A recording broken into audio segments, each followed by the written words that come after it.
Can a public school keep a child's gender transition secret from the parents? Does California or any state have the right to hide life altering information from a child's parents? What will the Supreme Court have to say about the constitutionality of laws that shield school districts from parental rights? Here's the point.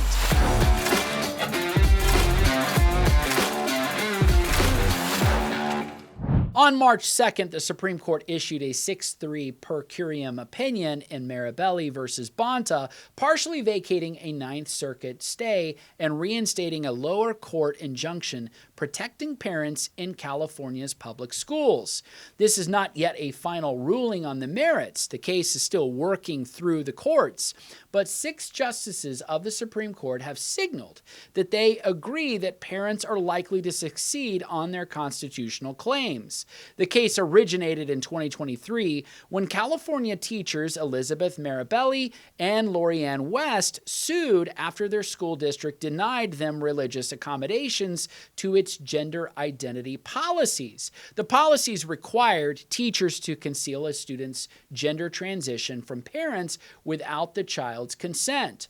Parents who later joined the lawsuit told devastating stories. One couple, identified in court filings as the Poes, was never told their 7th grade daughter had begun transitioning to becoming a male at school. They only found out after her suicide attempt in the 8th grade.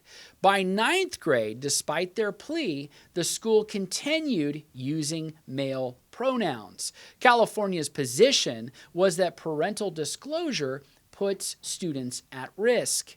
The actual record showed something different, and this is important. No studies demonstrated harm to children from notifying fit parents, and experts on both sides of this case acknowledged that secrecy risks rupturing the family bond entirely. But that may be entirely the point of all of this secrecy in the first place. In December 2025, U.S. District Judge Roger Benitez granted summary judgment for the plaintiffs, declaring the policies unconstitutional and issuing a statewide injunction. California appealed. The Ninth Circuit stayed the injunction, and now the Supreme Court has stepped in and reinstated protections for parents and told the nation where this is almost certainly headed. So how should we think about all of this?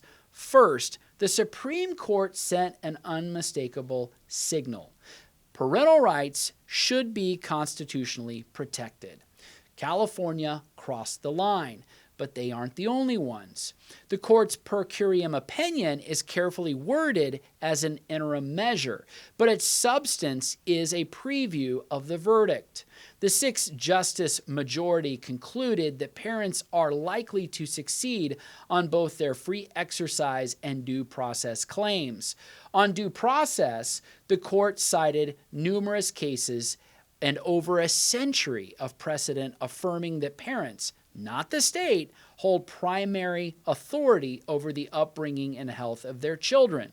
On free exercise, the majority leaned on last year's landmark Mahmoud versus Taylor decision and Wisconsin versus Yoder to conclude that California's policies substantially burden religious parents' ability to raise their children according to their faith. The opinion states plainly that California's secrecy regime cuts out primary protectors of children's best interests, their parents.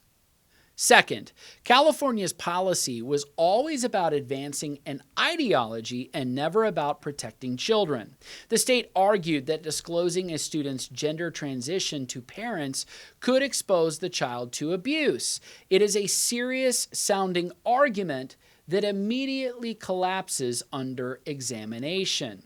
The very experts California called in its own defense acknowledged that keeping this from parents significantly risks fracturing the family relationship. The plaintiff's experts, including Dr. Erica Anderson, herself a self-proclaimed transgender clinician, testified that parental involvement consistently improves outcomes for children experiencing gender dysphoria. No studies in the record demonstrated harm from notifying loving parents. What the parental exclusion policies did was something different entirely. They assumed every Christian, every traditional family, every parent who might not celebrate a gender transition was a threat to their own child. That is not child protection. That is state abuse of power, and it's religious discrimination. Ideological warfare waged against the family through the instrument of public education is now at an all-time high all across the country. The Poe family story is no exception. It is the point. A daughter in crisis, parents kept in the dark, a school system more committed to a gender ideology agenda than to the well-being of a child. That is what parental exclusion looks like in practice. Third, this is a win worth celebrating, but the battle is not over and Christians must be engaged. The Supreme Court's action reinstates the injunction for parents. It does not yet protect teachers whose claims remain stayed, while the Ninth Circuit hears the appeal. The full merits of the case have not been decided.